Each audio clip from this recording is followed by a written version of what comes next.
जो myoglobin protein है, myoglobin protein oxygen के साथ बाइंड करता है ठीक हीमोग्लोबिन की तरह, लेकिन हीमोग्लोबिन में 4 पॉलीपेप्टाइड का बना हुआ है।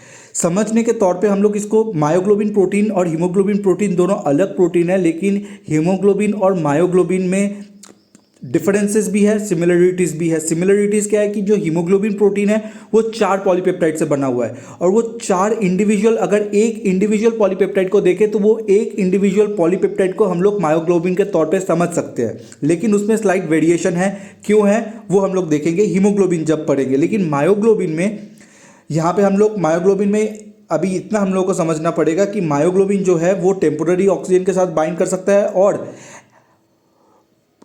Myoglobin as a transporter protein नहीं यूज होता जैसे हीमोग्लोबिन प्रोटीन यूज होता है। क्यों? क्योंकि मायोग्लोबिन ऑक्सीजन के साथ बाइंड तो कर जाता है, लेकिन उसकी ऑक्सीजन रिलीज करने की मानसिकता नहीं है, मतलब ऑक्सीजन को रिलीज करने की टेंडेंसी नहीं है, क्योंकि वो बहुत हाई एफिनिटी के साथ ऑक्सीजन के साथ बाइंड करता है। ठीक है, लेकिन हीमोग्लोबिन भी सेम ऑक्सीजन के साथ हाई एफिनिटी के साथ बाइंड करता है, लेकिन हीमोग्लोबिन पे ऑक्सीजन रिलीज करने की टेंडेंसी कैसे आती है, कैसे नेचर ने उसको डिवाइस किया है, वो हम लोग देखेंगे। बहरहाल यहाँ पे जो मायोग्लोबिन है वो किस चीज़ से बना हुआ है? एक सिंगल पॉलीपेप्टाइड से बना हुआ है।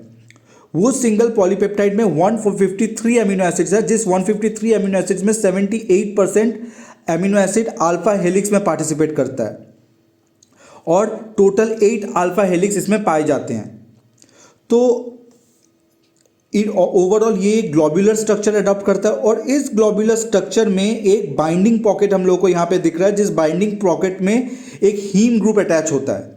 ये जो मायोग्लोबिन है या जो हीमोग्लोबिन है, ये जो हम लोग बोलते हैं कि हमारा ब्लड रेड कलर का है, क्यों ब्लड रेड कलर का? इसलिए है क्योंकि आरबीसी, हम लोग बोलते हैं आरबीसी में रेड कलर है। नो, आरबीसी के अंदर जो हीमोग्लोबिन है, और हीमोग्लोबिन में भी टोटल 4 पॉलीपेप्टाइड है। 4 पॉलीपेप्टाइड में के अंदर जो हीम ग्रुप है, वो हीम ग्रुप के अंदर जो पोर्फायरिन रिंग है वो उसको कैरेक्टरिस्टिक रेड कलर देता है। मायोग्लोबिन सिंगल पॉलीपेप्टाइड से बना हुआ है, उसमें एक बाइंडिंग पॉकेट है हीम ग्रुप के लिए, और ये haem group non covalently bind होता है ये पॉलीपेप्टाइड के साथ। It is attached with in a non covalent manner. ये हीम ग्रुप क्या है? ये हीम ग्रुप जो है ये एक पोर्फायरिन रिंग से बना हुआ है और एक इनऑर्गेनिक आयरन से बना हुआ है। तो ये जो आयरन हम लोग को दिख रहा है ये फेरस आयरन है, ठीक है। और यहाँ पे हम लोगों को दिख रहा है ये 4 पायरोल रिंग स्ट्रक्चर है।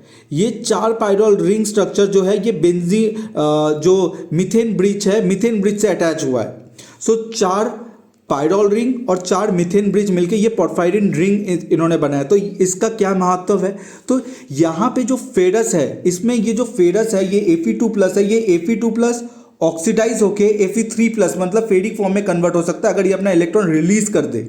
लेकिन अगर ये फेरिक फॉर्म में कन्वर्ट होता है तो इसके साथ फिर ऑक्सीजन नहीं बाइंड हो पाएगी, तो इसको फेरस फॉर्म में ही मेंटेन होना है। तो यहाँ पे हम लोगों को ये समझना पड़ेगा कि जो ऑक्सीजन एक्चुअली बाइंड हो रहा है मायोग्लोबिन में, वो मायोग्लोबिन में जो प्रोटीन है, वो प्रोटीन के अंदर जो ये जो हीम ग्रुप है, वो हीम ग्रुप के अंदर जो है पोर्फायरिन रिंग और ये जो आयरन है, ये आयरन के साथ अल्टीमेटली जाके ये ऑक्सीजन बाइंड कर रहा है। ये आयरन ऑक्सीजन के साथ कब बाइंड करेगा? जब ये फेरस फॉर्म में रहेगा। अगर ऑक्सीडाइज होकर फेरिक फॉर्म में हो जाता है तो वो नहीं बाइंड कर पाएगा ऑक्सीजन के साथ। तो ताकि ये फेरिक फॉर्म में कन्वर्ट ना हो, इसके लिए ये जो नाइट्रोजन है, ये नाइट्रोजन इसके साथ कोऑर्डिनेशन बॉन्ड के तौर पे अपना इलेक्ट्रॉन शेयर कर रहे हैं, तो और इसको ये फेरस फॉर्म में मेंटेन रखते हैं। नॉर्मली क्या होता है, नाइट्रोजन के साथ अगर यहाँ पे हम लोग हाइड्रोजन लगा दे तो यहाँ पे ये नाइट्रोजन का वैलेंसी सेटिस्फाई हो गया। लेकिन यहाँ पे क्योंकि नाइट्रोजन के साथ हाइड्रोजन अटैच नहीं है तो इसका वैलेंसी सेटिस्फाई नहीं है, और ये फेरस के साथ अपना जो कोऑर्डिनेशन बॉन्ड वो फॉर्म कर रहा है। और यहाँ पे ये हीम ग्रुप जो हम लोग देख रहे हैं ये पूरा प्लैनेट स्ट्रक्चर है। और यहाँ पे हम लोग को ये समझना पड़ेगा कि यहाँ पे ये जो हम लोग डबल बॉन्ड देख रहे हैं, अनसैचुरेटेड डबल बॉन्ड, इसी के चलते कॉन्जुगेटेड, इसको हम लोग बोलते हैं कॉन्जुगेटेड डबल बॉन्ड। लिपिड के पास जो नॉर्मल फैटी एसिड चेन है उसमें भी डबल, जो अनसैचुरेटेड फैटी एसिड है उसमें लाइट एब्जॉर्प्शन प्रॉपर्टी इसलिए नहीं है क्योंकि वहाँ पे जो डबल बॉन्ड है वो मिनिमम दो, मतलब डबल कॉन्जुगेटेड डबल बॉन्ड कब फॉर्म होगा, अगर जो डबल बॉन्ड है इन दोनों के बीच में जो डिफरेंस है वो लेस देन 2 कार्बन का अगर डिफरेंस हो, अगर बहुत पास पास में लेस देन 2 कार्बन अगर ये डबल बॉन्ड पाए जाएंगे तो उसको हम लोग बोलेंगे कॉन्जुगेटेड डबल बॉन्ड। और conjugated double bond light absorb कर पाएगा। तो क्योंकि यहाँ पे कॉन्जुगेटेड डबल बॉन्ड प्रेजेंट है इसीलिए ये लाइट एब्जॉर्ब कर पाएगा, और इसीलिए जो मायोग्लोबिन और हीमोग्लोबिन का जो कैरेक्टरिस्टिक रेड या रेड ब्राउन कलर जो है वो इसी के चलते हम देखा जाता है। यहाँ पे जो ये पूरा स्ट्रक्चर है, ये पूरा स्ट्रक्चर यहाँ पे हम लोग को प्लानर दिखता है, मतलब ये जो नाइट्रोजन फेरस ये पूरा प्लानर स्ट्रक्चर है। लेकिन ये जो फेरस आयन है, ये फेरस आयन अभी तक 4 कोऑर्डिनेशन बॉन्ड इसका हम लोगों को दिख रहा है, लेकिन इसके पास टोटल 6 कोऑर्डिनेशन बॉन्ड करने की क्षमता है।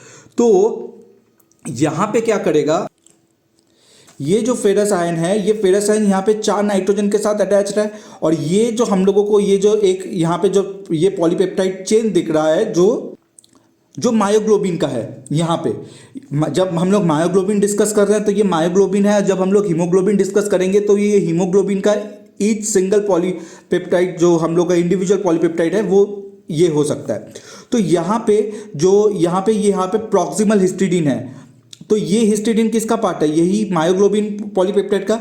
यही हिस्टिडीन के साथ ये जो हीम ग्रुप है, जो हीम ग्रुप में हम लोगों ने पोर्फायरिन रिंग देखा और जो ये आयरन देखा, ये आयरन जो है इसके साथ जुड़ा हुआ है इस तौर पे। तो वो जो बाइंडिंग पॉकेट में ये जो प्रोस्थेटिक हीम ग्रुप जुड़ा हुआ है वो यही कोऑर्डिनेशन बॉन्ड के थ्रू जुड़ा हुआ है वाया द प्रॉक्सिमल हिस्टिडीन।